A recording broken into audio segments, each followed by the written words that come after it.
जय श्री कृष्णा। पुरुषोत्तम महात्मा 10वां अध्याय। दुर्वासा का उल्लंघन कर ऋषि कन्या द्वारा शिव की आराधना। नारद जी कहते हैं, तपोनिधे महातेजस्वी क्रोधी दुर्वासा ने विचार कर ऋषि कन्या को क्या हितकारी उपाय बताया सो मुझसे कहो। सूर्य जी कहते हैं कि ब्राह्मणों, नारद का प्रश्न सुनकर श्री नारायण बोले कि हे नारद सुनो, मेधावी ऋषि की पुत्री का दुख दूर करने के लिए कृपालु मुनि ने जो गुप्त उपाय कहा वह मैं तुमसे कहता हूँ।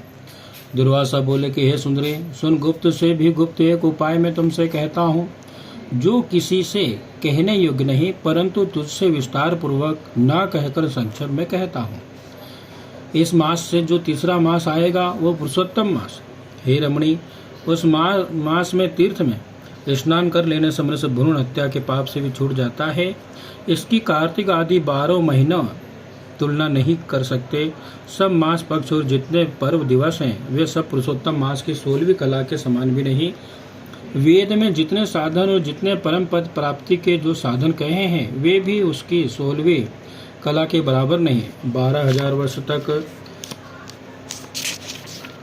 गंगा स्नान करने से और सिंह की बृहस्पति में गोदावरी में एक बार स्नान करने से जो फल प्राप्त होता है, हे सुंदरी, वही फल कभी कहीं भी एक बार पुरुषोत्तम मास में स्नान कर लेने से प्राप्त हो जाता है। श्री कृष्ण के प्रिय इस पुरुषोत्तम मास में स्नान, दान, जपादि करने से सब मनोवांछित फल प्राप्त होते हैं। इसलिए तुम शीघ्र ही पुरुषोत्तम मास की आराधना शुरू कर दो। मैंने भी इसका सेवन किया है। हे बाले, एक समय की बात है कि मैंने क्रोधित होकर राजा अम्बरीश को भस्म करने के लिए कृत्या नाम की राक्षसी भेजी।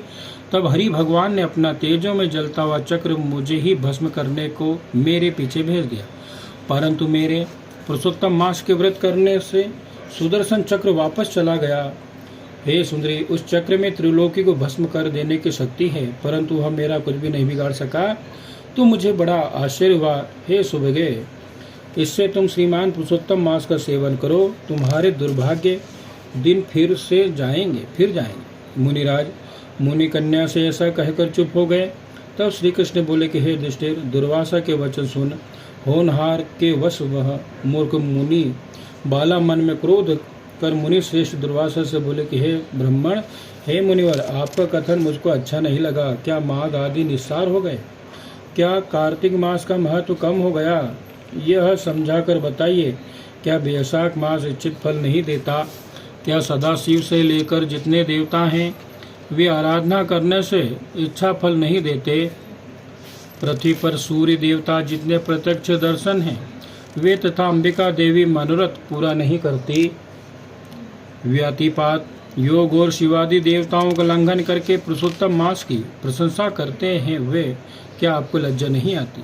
यह मलिन मास तो सब कर्मों में निंदित है। हे मुने, सूर्य संक्रांति रहित मलमास को आप श्रेष्ठ कैसे कहते हो? मैं सब दुखों से पार करने वाले श्री हरि को जानती हूँ। हे भूदेव, मैं रात दिन विचार कर यह देखती हूँ कि जानकी जीवन राम और पार्वती पति शंकर से बड़ा अन्य कोई देवता नहीं है जो मेरा दुख दूर कर सके। हे विप्रेन, हे मुने, मैं इनको छोड़ मल मास की क्यों पूजा आराधना करूं? ब्राह्मण पुत्री के मुख से यह सुनकर क्रोधी मुनि का शरीर क्रोध से जलने लगा, नेत्र लाल हो गए। तो फिर दयाद्र होकर मित्र की पुत्री को साप नहीं दिया। सोचने लगे कि यह मूढ़ बुद्धिहीन अपना हित अनहित को नहीं जानती। पुरुषोत्तम महात्मा को पंडित लोग भी नहीं जानते, फिर कम बुद्धि वाले पुरुष और विशेष करके कुमारी कन्या कैसे जाने? यह बिना माता पिता की अनाथ बालिका दुख रूपी अग्नि में तपित है। यह मेरा अत्यंत उग्र शाप कैसे सहेगी? यह सोचकर मन में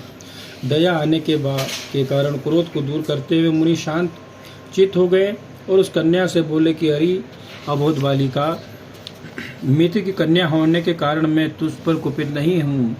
तुझे जो अच्छा लगे वही कर। हे बाले, मैं तुझे कुछ भविष्य की बात बता रहा हूँ, सुन।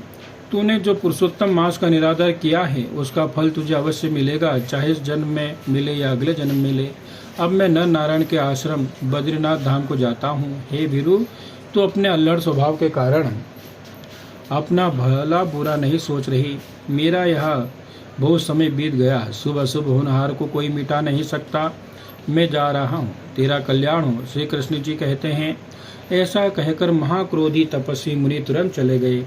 पुरुषोत्तम मास का अनादर करने के कारण वह कन्या उसी क्षण कांतिहीन हो गई। उसने विचार किया कि मैं तत्काल फलदाता पार्वती पति देवेश शिव शंकर की तपस्या द्वारा आराधना करूंगी।